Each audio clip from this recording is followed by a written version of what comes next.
মালদা জেলার হরিশ্চন্দ্রপুর 2 ব্লকের সুলতাননগর অঞ্চলে ডেপুটেশন কর্মসূচি সারা ভারত ক্ষেতমজুর ইউনিয়নের পঞ্চায়েত অফিসের সামনে বিক্ষোভ অবস্থান করা হয়।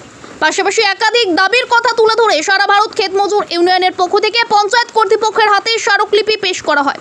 তাদের দাবি রয়েছে 100 দিনের কাজ অবিলম্বে চালু করতে হবে, পরিযায়ী শ্রমিকদের সুরক্ষা দিতে হবে, জীবনদায়ী ওষুধ ও নিত্য প্রয়োজনীয় জিনিসপত্রের মূল্য বৃদ্ধি প্রতিরোধ করতে হবে, সুলতাননগর অঞ্চল সংলগ্ন এলাকায় জল নিকাশি ও রাস্তা মেরামতি করতে হবে, এলাকাবাসীর জন্য বিশুদ্ধ পানীয় জলের ব্যবস্থা করতে হবে।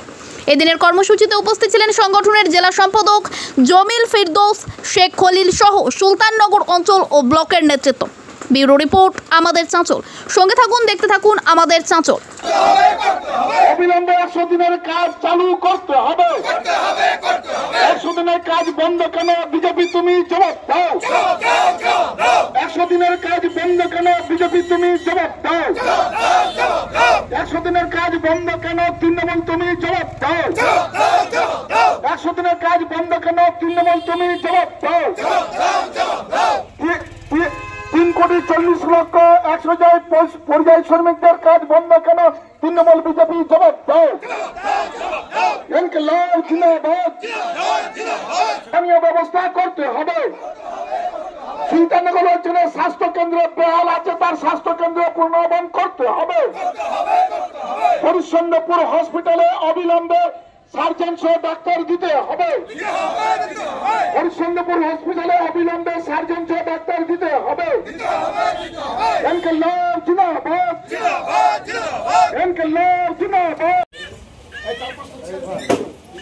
রাজ্য কমিটি, মালদা জেলা কমিটি, ব্লক কমিটি এবং আমার মঞ্চের সামনে বিভিন্ন বুথ থেকে উঠে আসা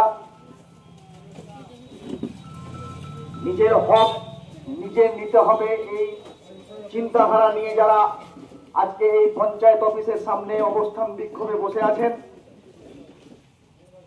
সকলকে আমার সংগঠনের পক্ষ থেকে সংগ্রামী অভিনন্দন জানাচ্ছি। আজকে সুলতাননগর গ্রাম পঞ্চায়েতে অবস্থান বিক্ষোভ কর্মসূচি নেওয়া হয়েছে। কেন রেখেছেন? তারা বলছে যে পশ্চিমবঙ্গের মাটিতে যে হাজার হাজার কোটি টাকা দুর্নীতি হয়েছে তার সঠিক হিসাব দিলেই আমরা রাজ্যকে 100 দিনের কাজ দেব। আরে বাবা, হিসাব নেবেন কি নেবেন না, হিসাব তারা দেবে কি দেবে না, সেটা আপনাদের আপোষের ম্যাটার। রাজ্যের মানুষ, রাজ্যের সাধারণ মানুষ যারা 100 দিনের কাজ করত, তাদের কি অপরাধ? আজকে প্রায় 3 বছর ধরে 100 দিনের কাজ বন্ধ রয়েছে। এই 100 দিনের কাজ বন্ধ হওয়ার ফলে পশ্চিমবঙ্গের মাটিতে হাজার হাজার যুবক বিভিন্ন টাউন স্টেশনে গিয়ে দেখবেন স্বপ্ন নিয়ে রাজ্যের বাইরে পরিযায়ী শ্রমিকে তারা পরিণত হচ্ছে। বিষয় হলো যে প্রায় 3 বছর অধিক কাল ধরে এনআরজিএস এর কাজ বন্ধ। আমরা ক্ষেতমজুর ইউনিয়নের পক্ষ থেকে সারা রাজ্যে গণ ডেপুটেশন বিক্ষোভ অবস্থান পঞ্চায়েতগুলোতে করে যাচ্ছি। এলাকার উন্নয়ন এনআরজিএস একেবারে স্তব্ধ। গরিব মানুষ এই বর্ষাকালে কাজ পাচ্ছে না, সেই গরিব মানুষরা যেন কাজ পায় তার জন্য আজকে আমরা বিক্ষোভ অবস্থান করলাম। তার সাথে সাথে সুলতাননগর গ্রাম পঞ্চায়েত এলাকায় অনেক ছোট ছোট ইস্যু আছে যেগুলো প্রধান বা মেম্বারদের নজরে পড়ছে না, সেগুলো আমরা আজকে দৃষ্টিগোচরে নিয়ে আসলাম। এবং আরেকটা জিনিস আমরা খুব আশ্চর্যভাবে দেখছি যে প্রায় 3 বছর ধরে কোথাও কোনো গ্রাম পঞ্চায়েত, পঞ্চায়েত সমিতি, জেলা পরিষদের উন্নয়নমূলক কাজকর্ম হচ্ছে না।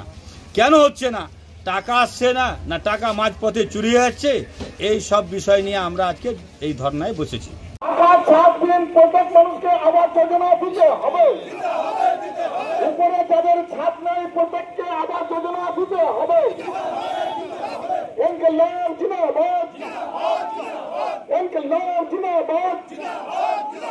সুলতাননগর গ্রাম পঞ্চায়েতের যে সমস্ত খাল বিল আছে তাকে অবিলম্বে সংস্কার করতে হবে। সুলতাননগরের সমস্ত ডিপিতে পানীয় ব্যবস্থা করতে হবে। সুলতাননগর অঞ্চলে স্বাস্থ্য কেন্দ্র বেহাল আছে, তার স্বাস্থ্য কেন্দ্র পুনর্নির্মাণ করতে হবে। হরিশ্চন্দ্রপুর হসপিটালে অবিলম্বে সার্জন সহ ডাক্তার দিতে হবে। হরিশ্চন্দ্রপুর হসপিটালে অবিলম্বে সার্জন সহ ডাক্তার দিতে হবে। इनकलाब जिंदाबाद, इनकलाब जिंदाबाद।